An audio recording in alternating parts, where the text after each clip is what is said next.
What's up, YouTube? This is LA Prepper, and well, you know how it goes. We're doing the drive home live stream. I have shit all in my hair, which I'm super stoked about because it's super nasty stuff. Ugh, why did I even touch it? I'm so dumb. Nasty stuff in my hair, and I got nasty stuff in my skin, and then I put my flannel long sleeve shirt over it, so then I got nasty stuff on top of nasty stuff. My neck hurts for some reason. I'm not quite sure. Something to do with having a respirator on and bending over the shit I was sanding. Ugh. But work was all right. Machine giving me some bullshit today, so I had to work on that. Super fun when the machines don't work because just, if it's anything more than something simple on a machine, it's probably a fucking nightmare. That's the rule of machines. Like, it's either really easy or it's a pain in the fucking ass. Like, change your oil, easy. Change your head gasket, sucks. Check your tire pressure, easy. Change your brakes, easy. Change your CV joint, sucks. It's there's not a lot of in between in cars. I would say a brake job or spark plugs is kind of like in between difficulty, but easy, slightly less easy, and then hard as fuck. That's the sliding scale of working on machines. And add automation in there. I don't deal with a lot of automation myself at work, but oh man, I'm definitely not live streaming for an hour tonight. I can't believe I was on an hour last night. It's too much. Oh man, turn my neck one way, it hurts. It's always nice. You know, I mean, y'all, anyone that's watched the channel for a while knows that I used to boondock. Not so much out of choice, but I really wanted to save up that extra few $1,000 in a few months and help me go from like 10,000 savings to like $18,000 in savings because that's how much closing costs were. So it just really, it's hard to get ahead when you're only saving a few $100 a month, or even if you're saving like $500 a month, that's only 6 grand a year. If your net worth is only growing 6 grand a year, you're definitely doing something wrong in life, unfortunately. You really, and this year, in my own personal instance, aside from my employee stock purchase plan, I haven't been putting a lot of cash into savings. I mean, I got the employee stock purchase plan, that's at 15%, so that's maxed out. And our stock is undervalued, so that's going to be nice. Um, and then I'm paying the mortgage, so there's house money coming in. But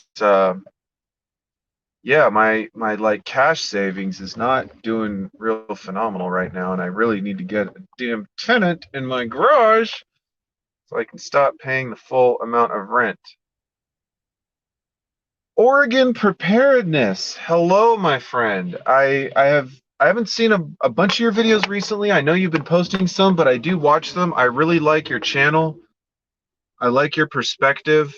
Um, just like normal American common sense perspective. Uh, that I will say that's one of the most refreshing things about doing the whole deal and talking with other preppers. Oh, nice, you're driving. Cool, cool. Um, and I know since you're in Oregon, you are on Pacific Standard Time, so for you it is 2:30. I don't know if you're night shift or whatever, but hopefully you're not up too late, brother. But yeah, I really love connecting with other people and realizing that, I'm not the only one concerned about the national debt or election fraud or, you know, having enough food and water, or keeping the power on. And in fact, I talked to a coworker today. I made a new friend, lady, a little bit older than myself. Very, very nice lady, though.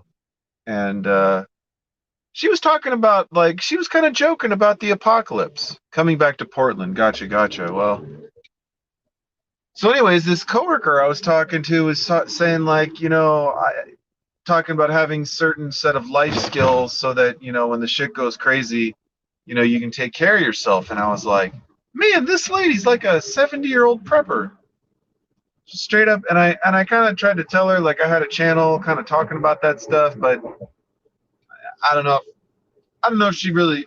I mean, it's not like I tell people at work I'm a prepper. It's kind of personal. Um,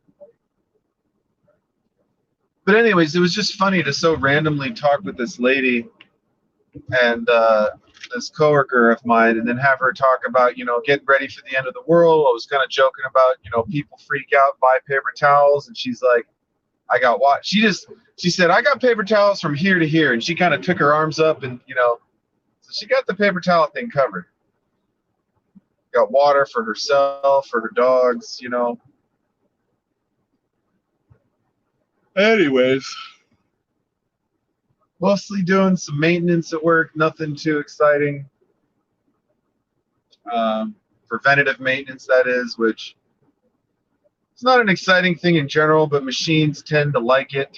So it's something that we do.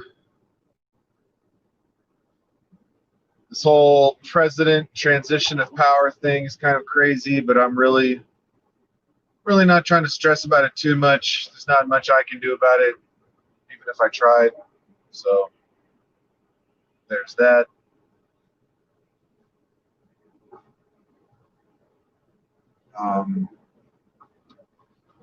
It's the only funny thing about doing a live stream every day is you realize how boring your goddamn life is. Like, oh, I'm going to work again. Oily's Humble Home, aka the Oily Prepper. Well, hello, Oily. I don't know if I've seen you join the stream before. It's kind of a funny name, but it's cool. Nice to have a little. I love how you have like the whole thing is your name. Oily's Home. Like you could have been Oily's Humble Home Prepper, or Oily Prepper, or Humble Home Prepper, but no, Oily's Humble Home, aka the Oily Prepper. You got Pervy Preppers, Oily Preppers, Grandpa Preppers, New York Preppers. I'm the LA Prepper. Just a prepper family, big prepping family. Oily, where are you from? What part of the country are you in, Oily? Just for the heck of it. See, Oregon preparedness, I don't have to ask him where he's from because it's in his title. The only thing about my title is that I didn't really think about the fact that LA was Louisiana as well, but I don't really talk like I'm from the South, and anyone who watches my channel, like, I'm not really wrestling gators and having fun in the swamp, so you would kind of think like maybe he's not from Louisiana. But yeah, so doing the work thing, got the little bike project going on with taking out the air induction system on the YZF 600. Car is always needing something. What does my car need right now? Maybe a transmission, drain and fill. Excuse me, seems to be doing okay right now. I really need a deep cycle battery, get my solar squared away. God, there's so much stuff on my to-do list. And I told them I'd come in on Saturday if they needed me, but that's mostly because we have annual reviews coming up. So I'm trying to kind of push a little bit harder.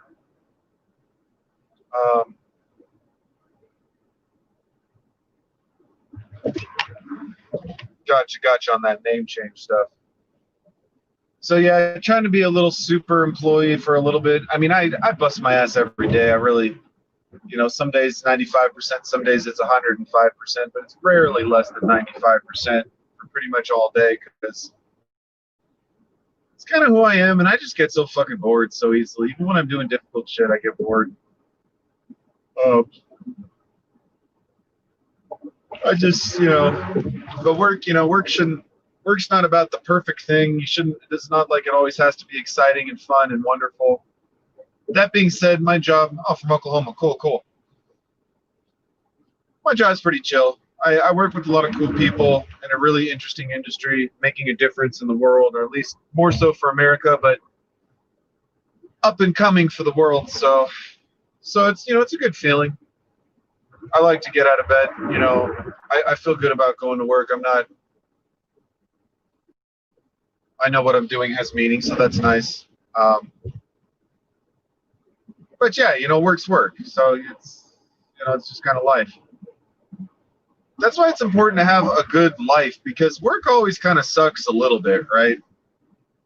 Traffic always sucks. Paying bills kind of sucks. Doing chores and errands and laundry kind of sucks. So it's like, what the hell do you have about your life that you enjoy? I don't really enjoy being at home right now. My home's kind of rough around the edges. It's a fixer-upper. I spent all last year working on the garage. I barely spent any energy on the inside of the house. So it's like every night I come home, I just sort of come home to these projects. My living room needs work, and the sink doesn't work, and this door is painted blue for some reason. So it's sort of a little bit of a drain to just kind of be walking into this ongoing, never-ending project. But I guess that's just kind of, I kind of knew what I was getting into when I picked up the house.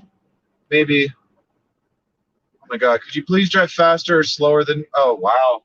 It's got "fuck you" on letters right above the door handle. Talk about a class act. Like, that's your own car. Who are you saying "fuck you" to when the lettering is right above the door handle when you get in the car? I tell you, I don't care where you're from, what you look like, but have some goddamn class. Don't be a ghetto piece of trash.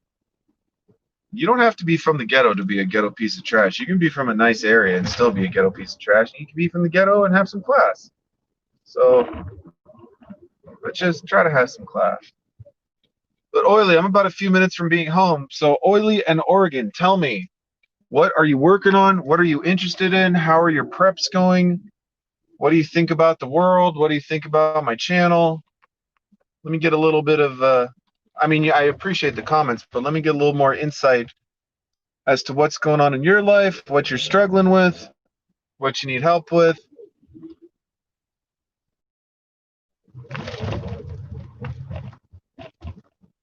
Yeah, for sure. I mean, finishing the project is absolutely a great accomplishment. But yeah, it's just, an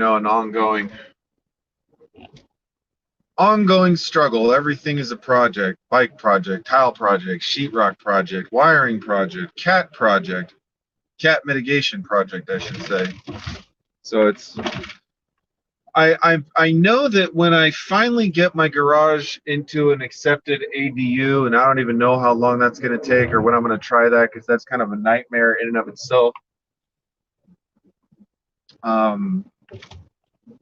I might even wait a year or two when the tile looks older, because the tile looks kind of fresh and brand new. So if I'm trying to act like all that shit's original from the previous owner and that tile looks new as fuck, the inspector's going to be like, well, tile looks kind of new, buddy. So I'm just worried I'm going to have to, like, I don't know, tear down the whole fucking thing. So it's like, as soon as I try to get the city involved, they're just going to rape me up the ass on fees and permits and planning. And the only benefit to me, oh fuck, this light's gonna miss me. God damn it. The only benefit to me to doing it is that the extra square footage will help me on the appraisal, and that'll help me refinance into a conventional loan and get out of the PMI, because I don't have 20% equity in the property. And I guess these FHA loans, you're paying PMI for the life of the loan, even if you get to the 20% equity. If it was a conventional loan, that would fall off as soon as you get the equity. But an FHA loan, they think you're not going to pay it back, so they want the insurance on the whole thing. But they were a little more forgiving. I didn't have bad credit. I had like a 700 when I applied or something, or like a 710, but I didn't have like a 750 or maybe I had even higher than a 700. But anyways, I didn't have like an 850 or 800, so it got me a little bit of a cheaper rate on the front end. And I figure, well, I'll just fix up the place, figure out what's going on with the ADU, and then why is this guy crossing the street twice? I swear to God. And then refinance out of the FHA, get some get that PMI out, because the PMI is a couple $100 a month, so that's definitely money that I would rather not be paying to the man, right, to the bank. But it's all good, slowly but surely. I'm learning a lot, like how much I don't like working on houses. But contractors are so goddamn expensive. I'm really, I don't know, if I had $100,000 in the bank, I don't know if I would have had a contractor come in here. Maybe a couple handymen, but contractors, they see that you have money and they just want to milk you for every damn penny. Not to say they're all like that, but they're very. And I know it's not just about being greedy. Like, it costs money to be a contractor. Still, though, I've just, had bad experience with contractors and quote unquote construction professionals. So I don't really mess with that stuff that much. I'm sure at some point in the future, if I own 5 houses, I can't be doing all this work on 5 houses. So I'm going to have to find some reliable, honest contractors who are licensed.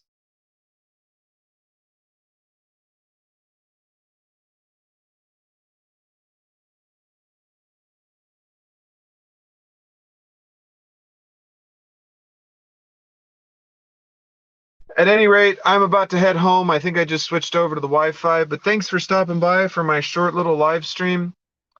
Really appreciate your subscriptions, your feedback, your interaction, and the rest of it. Stay safe, stay ready, keep your cars, trucks, RVs, ATVs, and all your other Vs running better than I do, and keep prepping. Thanks for stopping by. We'll see you next time, people.